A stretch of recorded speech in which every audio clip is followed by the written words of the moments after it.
Bonjour et bienvenue dans cette nouvelle vidéo sur ConfiUI et cette fois-ci Qwen Image Edit. Alors, vous êtes pas mal à m'avoir contacté pour me dire pourquoi tu ne parles pas de Qwen Image Edit, tout ça, tout ça. Bah, tout simplement parce que j'avais pas trop le temps et qu'en plus de ça, je l'ai sous-estimé, je dois bien l'avouer, parce que pour moi, Flux Context faisait déjà pas mal l'affaire. Donc je vous renvoie à ma vidéo sur Flux Context pour que vous compreniez ce qui est que le système contextuel pour un générateur d'images.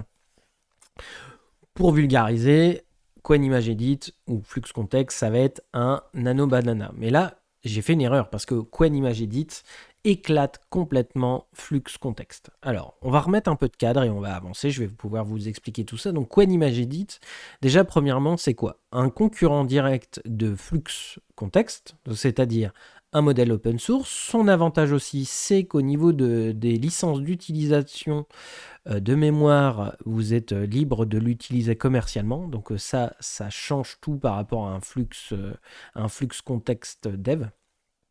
Enfin, qui est basé sur FluxDev et donc sur une licence, le format dev est non commercial. Donc le Qwen Image Edit, que dire d'autre? Du coup, il est basé sur le modèle, non pas de Flux du coup, mais pour faire l'analogie de Qwen Image. Qwen Image qui, grosso modo, j'ai pas fait de vidéo dessus, il y en a plein sur le net, mais c'est une alternative à Flux. Et son intérêt premier, c'est qu'il est beaucoup plus à cheval sur la... par rapport au prompt. C'est-à-dire qu'il va beaucoup plus coller au prompt, vraiment. Par contre, son inconvénient, selon moi, je le trouve vraiment très colorful le plus souvent. Et en plus de ça, en termes de détails, on perd un peu. Déjà que Flux, c'est pas le meilleur. Il vaut mieux utiliser FluxCrea, on en a parlé pour donner plus de détails. Donc voilà, ça c'est un petit peu la balance. À part tes fêtes, du coup, le Qwen Image Edit, pourquoi il est intéressant? Qwen Image Edit, donc, du coup, c'est une alternative à Flux Context et qui fonctionne plutôt pas mal. Donc le principe, c'est toujours le même, c'est de mettre une image en... Je vais scroller un petit peu vers le bas, on va pouvoir lui donner plusieurs images et dire mets-les ensemble et donner une mise en scène et on va les voir être mis ensemble. On va pouvoir du coup dire ce personnage-là, tu me le mets sur une chaise, donc c'est ce genre de contexte. Prendre une photo par exemple comme ça et dire tu me rajoutes le sac à main, voilà. Donc tout l'enjeu pour évaluer la qualité d'un modèle plutôt qu'un autre. Donc là actuellement ce qui fait grand bruit c'est Nano Banana. Mais Nano Banana c'est avec Google, c'est du Gemini et donc du coup c'est potentiellement payant. Donc là, c'est open source, donc plus intéressant en tout cas pour notre usage de tous les jours. Et donc, qu'est-ce qui va être intéressant? C'est sa capacité à bien intégrer les sources en entrée et de bien restituer un résultat cohérent avec ce qu'on a demandé. Et là, QuenEdit va être bien au-dessus et va être un peu en compétition avec Nano Banana. Moi, j'ai fait des tests Nano Banana avec le travail et je constate quand même que c'est kiff-kiff, ça dépend des usages en fait. Mais pourquoi, du coup, il est intéressant? Il va être très intéressant parce qu'on va aller chercher le Qwen Image Edit 2509. Le 2509, ce qu'il a, donc c'est la date de sa parution, ce qui va être très intéressant avec lui, c'est qu'il va être meilleur à restituer une image correcte par rapport au prompt et ses sources, mais aussi, il va prendre en compte, et ça va être trop fort, les contrôles nets comme source. Et ça, c'est le feu. Ça va être le feu parce que ça va nous permettre comme ça de pouvoir ajuster une image en lui disant tu gardes l'image, mais tu m'appliques le posing qu'il y a en pause. À noter que, petit aparté sur Nano Banana, il a du mal, il supporte aussi les contrôles nets, mais a du mal avec l'open pause. Vaut mieux lui mettre de la dev ou du Kani. Mais QuenEdit supporte très très bien la pause. Et ça va être le feu parce que ça va nous permettre de, vous savez, pour faire de la vidéo, genre du one pour remplacer un personnage ou pour influencer par rapport à une vidéo, on va pouvoir faire de l'image to vidéo en faisant en sorte que notre image, nous, soit vraiment dans le posing de la première frame de la vidéo de référence. Si vous m'avez pas tout compris ce que je viens de dire, c'est pas grave. Peut-être que j'aurai le temps de faire une vidéo sur le sujet. Sinon, ça vous met sur la piste pour pouvoir travailler. Donc, le sujet. Du coup, ça va nous permettre comme ça de, à la volée, influencer l'image. Et ça, c'est le feu. Alors, comment faire? Bon, déjà, moi, donc, on va aller dans Confi. Là, j'utilise RunPod parce que le modèle peut être un petit peu lourd. Donc, même s'il existe en GGUF. Mais nous, l'idée, c'est justement qu'il ait une bonne qualité par rapport à ce qu'on lui demande. Donc, du coup, je trouve qu'il vaut mieux prendre le modèle le plus haut pour être sûr qu'il colle bien à ce qu'on lui donne en entrée. Donc on va aller sur Browse Template. Donc moi je ne donnerai pas de workflow sur mon drive du coup. Et on va taper tout simplement 2509. Et ici on va avoir le Qwen Image Edit. On clique dessus, tap. Et on va avoir les deux versions. Une qui manage avec la latence. Donc ça on va pas le voir aujourd'hui. Mais on va le faire directement qui manage juste avec des images. Donc comment ça se présente? Normalement, vous allez avoir un warning, télécharger les modèles, blablabla. Donc vous faites oui, oui, oui. Ça va vous utiliser le Qwen en FP8, donc pas le plus gourmand. Donc ça va être très bien. Ça va vous utiliser directement le LoRa pour aller plus vite. Donc ça, c'est très cool. Très, très cool. À noter que si vous tapez sur Google Qwen Image et puis Lightning, vous allez avoir les LoRa, les trouver, et donc du coup vous en avez avec une meilleure précision. Donc ça sera un peu plus lourd en RAM, mais par contre vous devriez encore plus coller à vos demandes en entrée. Donc voilà. Bon, ça, le clip on s'en fiche, et voilà comment ça se passe. Je glisse une image là, l'exemple c'est Replace the cat with a Dalmatien. Donc je vais juste, parce que je me suis un petit peu perdu, ça doit être ici, voilà, j'ai utilisé ce chat soldat, je vais lui mettre Replace the cat with a Dalmatian, j'ai fait au début et j'ai eu un Dalmatien comme ça.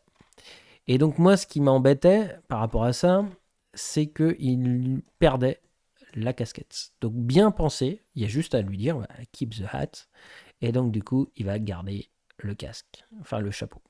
Et donc du coup on a quelque chose quand même qui fonctionne très bien. À noter que si vous vouliez avoir plus de précision, vous pourriez désactiver le LoRa.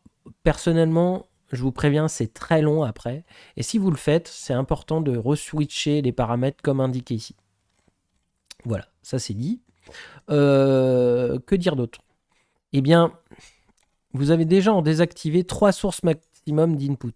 Ce qui va être intéressant, c'est que vous allez, par rapport à Flux Contexte, si vous avez suivi mes vidéos, c'est que là, on va pouvoir mettre, par exemple, des informations genre image 1, from image 2, pour essayer d'accompagner, parce que parfois il débloque, hein, c'est pas toujours parfait, pour essayer de l'aider à comprendre quelle est l'image qu'il doit utiliser pour faire quoi. Donc ça, c'est très bien, parce que Flux Contexte ne l'a pas.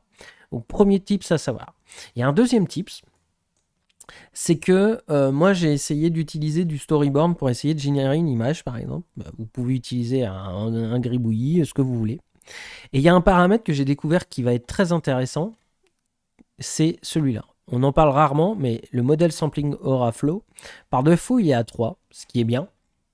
Mais si vous le mettez à 1, en fait vous allez forcer le modèle à s'inspirer beaucoup plus de l'image source. Donc celle d'origine. Donc par exemple, ça permet que si vous faites une image de storyboard, un dessin ou quoi au caisse, si vous mettez à 1, il va essayer de respecter énormément plus les volumes suggérés par le crayonné, alors que si vous êtes à 3, il va se donner plus de liberté pour l'interprétation. L'inconvénient, c'est que par exemple, j'ai pas d'exemple ici, hein, mais c'est pas le sujet de la vidéo, mais quand on se met à 1, le problème, c'est que peut-être qu'on va retrouver certains coups de traits dans l'image qui sera générée, alors qu'à 3, il enlève bien tous les traits. Donc voilà, il y a une balance à trouver, à jouer là-dessus. Les trois quarts du temps, 3, c'est très bien, mais sachez-le, il y a un petit peu de latitude de fine-tuning que vous pouvez avoir ici. Ça, c'est mes petits tips pour vous faire gagner du temps. Donc, j'étais où? Voilà. Donc là, ce que j'ai fait le test. J'ai remplacé le personnage par... Donc, c'était un dalmatien. J'ai dit, bah, remplace-le par... il avait pas de casquette à l'époque. Et j'ai dit, remplace-le par un homme. Voilà. Et après, j'ai mis l'open pose et j'ai juste mis change the posing of the character, ce qui est très très vaste. Mais c'était exprès. Je lui ai pas dit fais danser le personnage. C'était fait exprès pour voir à quel point il allait respecter le posing. Et là, on voit que il vient respecter le posing et il interprète même que du coup, le plus logique, si on garde l'arme, c'est de tenir l'arme comme ça. Ce qui est pas mal, hein. Après, moi, j'ai fixé, évidemment, vous pouvez aussi faire ce que j'appelle brute forcé, à savoir, vous mettez en randomize, vous mettez 10 ici, vous envoyez, voire 20, 30, et vous faites du cherry picking, vous choisissez celui que vous préférez. Donc ça, c'est le feu. Personnellement, je trouve que c'est très, très puissant. À noter que ça a même marché. Alors, marché plus ou moins, mais ça, c'était un test que j'avais fait où j'avais en source le dalmatien de base sans sa casquette. Je précise sans sa casquette parce que sinon, il aurait essayé d'intégrer une casquette avec. Et du coup, par contre, au niveau du posing, on sent il était entraîné sur ce genre de posing. Le modèle est plus inspiré par, je ne sais pas si je l'ai gardé, je ne pense pas. Ouais, si je l'ai de toute façon. J'avais généré, hop, une image de danseuse. J'avais généré mon open pose grâce à ça. J'avais fait un test au début, sans préciser. C'était selon le randomize, bah voilà, hein, une fois ça m'a remplacé le personnage, mais ça m'a mis une femme. Donc il avait compris le posing. Ça induisait vraiment quelque chose de féminin. Donc après j'ai fait 2-3 petits tests, on s'en fiche. Et ça par contre c'était dans le dalmatien, un autre seed. Et là ça l'avait vachement mieux intégré, même si c'est quand même très chelou. J'avoue. Donc voilà, donc ce que je vais donner un dernier petit tips d'utilisateur de modèles contextuels. Parfois, ça sera plus intéressant de le faire étape par étape plutôt que tout d'un coup. Je m'explique. Si on avait voulu avoir peut-être une meilleure qualité, peut-être que ça aurait été plus malin de dire qu'on veut que le personnage soit debout.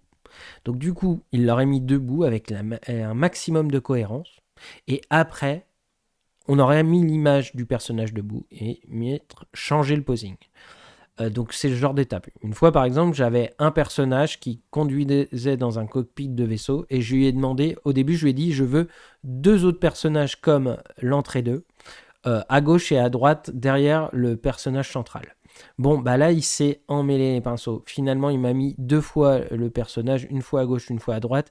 Mais par exemple je lui avais demandé qu'il soit assis sur des fauteuils et ça ne l'a pas fait. Par contre, ce que j'ai fait, j'ai dit mets-moi 2 fauteuils, 2 cockpits science-fiction à gauche et à droite derrière le personnage, le pilote. Il met les amis. Et après, j'ai pris cette image-là. Et après, j'ai dit, par rapport à la référence, mets-moi le personnage de la référence de l'image 2 à gauche et à droite de l'image du conducteur de l'image 1. Et là, du coup, ce qu'il a fait, c'est qu'il me les a bien assis sur les fauteuils. Donc voilà, ça c'était le dernier petit tips pour terminer sur le fait que n'hésitez pas à essayer de faire des requêtes comme ça, étape par étape, pour pouvoir avoir un meilleur résultat que de tout balancer dans un premier prompt. Voilà, amusez-vous bien et à la prochaine vidéo.